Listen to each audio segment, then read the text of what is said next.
بسم الله الرحمن الرحيم. الحمد لله رب العالمين الرحمن الرحيم مالك يوم الدين، وصلي وسلم على عبد الله ورسوله نبينا محمد وعلى آله وصحبه أجمعين ومن تبعهم بإحسان إلى يوم الدين وسلم تسليما كثيرا. وبعد، فبحول الله وقوته نبدأ في كتاب الأحكام بعدما وفقنا الله عز وجل بمنه وكرمه لإتمام الكتاب الذي قبله، ألا وهو كتاب التجارات. فندخل بإذن الله باب ذكر القضاة.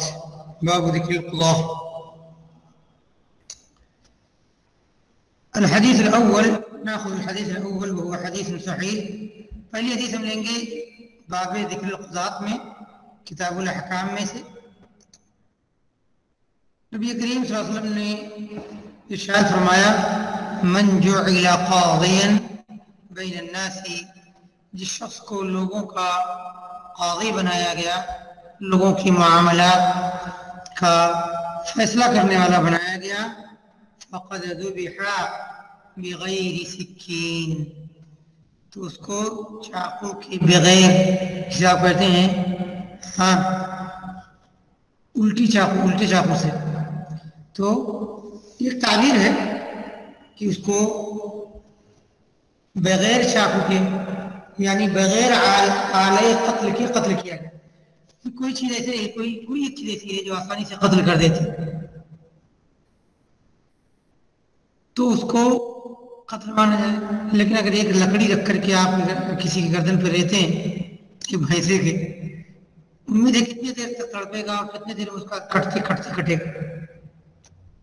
یعنی گویا کہ کسی دو لوگوں کے درمیان فیصلہ کرنی، اب یہ دو لوگ ہوں چاہے زیادہ لوگ، جہاں بین الناس سے لوگوں کے درمیان، تو جو ہے قضا کا عہدہ جو ہے لوگوں کے درمیان، لوگوں کے معاملات، لوگوں کے جھگڑے، لوگوں کے زمینی اور دوسری دیگر مسائل،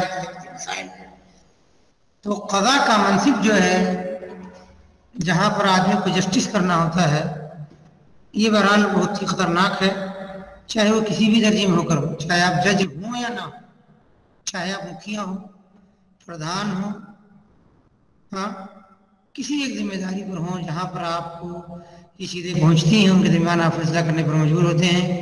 تو اس کی خطرناکی کو بیان کرتے ہوئے نبی کریم صلی اللہ علیہ وسلم نے کیا فرمایا کہ ایسا شخص جس کو قاضی بنا دیا گیا، گویا کہ وہ بغیر چاقو کے، بغیر کسی آلے قتل کے قتل کیا گیا. یعنی بہت ہی قبیح اور شنیع، بہت ہی خطرناک اور بہت ہی بھیانک ہونے والی ہے جو ہے اس کی موت اور اس کا قتل. حدیث کو شیخ البانی صاحب رحمۃ اللہ علیہ نے صحیح قرار دیا ہے. دوسرا باب التغلیظ فی الحیف والرشوہ. اس کے اندر پہلی روایت ضعیف ہے. اسی طرح سے میں ایک بات اور بھی بتا دوں، جو دوسری روایت ہے اس باب کی کتاب الاحکام کی، جو دوسری ہے جو ہم نے پڑھا اس کے بعد والی، اس کو شیخ البانی صاحب رحمۃ اللہ علیہ نے ضعیف قرار دیا. باب التغلیظ فی الحیف والرشوہ کے اندر پہلی روایت ضعیف ہے. دوسری روایت کو ہم انشاءاللہ لیں گے، جو عبداللہ ابن ابی اوفا رضی اللہ تعالیٰ عنہ کی روایت ہے کہ نبی کریم صلی اللہ علیہ وسلم نے فرمایا کہ اللہ رب العالمین قاضی کے ساتھ ہوتا ہے جب تک فیصلہ کرنے والے کے ساتھ ہوتا ہے، یعنی اس کی رحمت، اس کی توفیق، اس کی مدد شامل حال ہوتی ہے جب تک وہ قاضی ظلم و جور کا شکار نہیں ہوتا، ظلم و جور میں نہیں پڑتا. فَإِذَا جَارَ، تو جب وہ ظلم کرتا ہے، وَكَلَهُ إِلَى نَفْسِهِ، تو اللہ رب العالمین اس کو اسی کے حوالے کر دیتا ہے.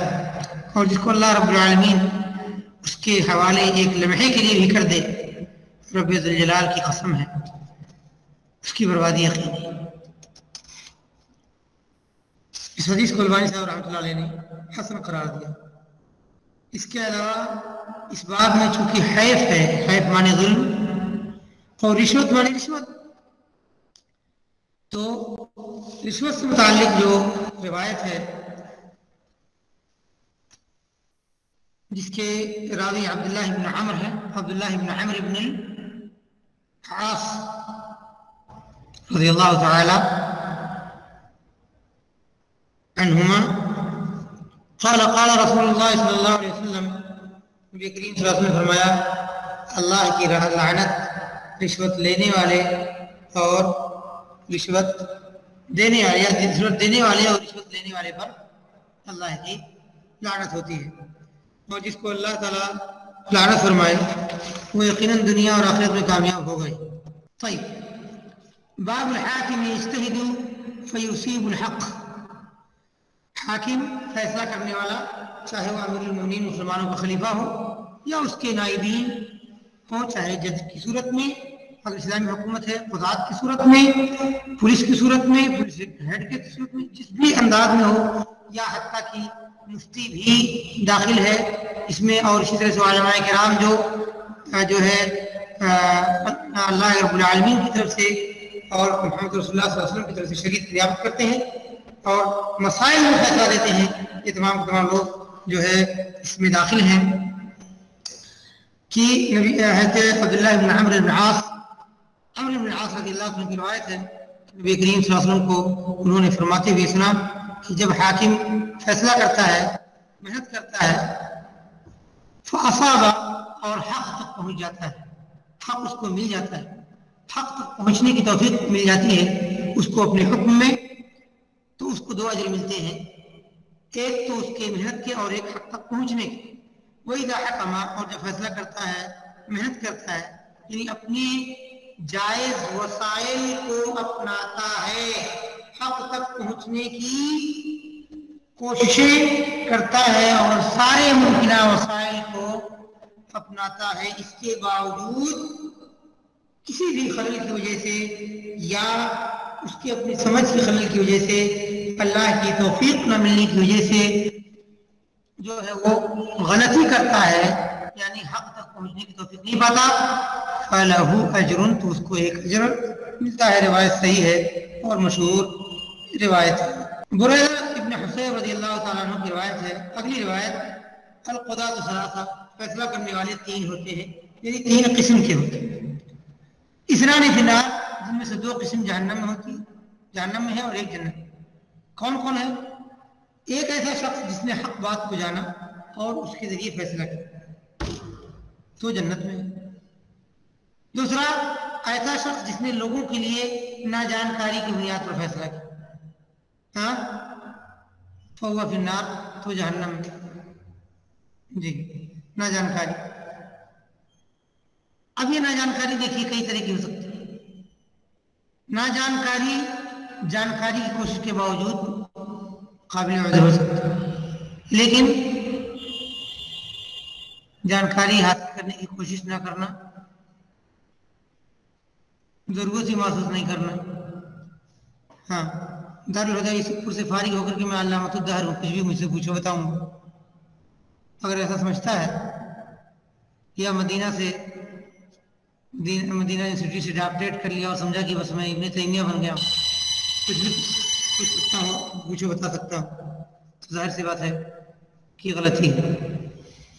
جی ہاں، تو یہ طالب علم ہے، اگر کسی لائق چند باتیں ٹیڑھی بڑی اللہ تعالیٰ نے تجھے سکھائی ہیں، کوئی پوچھتا ہے بتا دے، بس علامۃ الدہر سمجھنے لگے اور سب سے بڑا بھونپو سنگھ بن کر کے سارے مسائل اور سب سے آگے بڑھ کر کے اور سارے مسائل کو اپنے ہاتھ میں لینے کی کوشش کرنا، ٹھیک ہے، پتہ چل جاتا ہے یہی سے کہ توفیق نہیں مل رہی ہے اللہ کی۔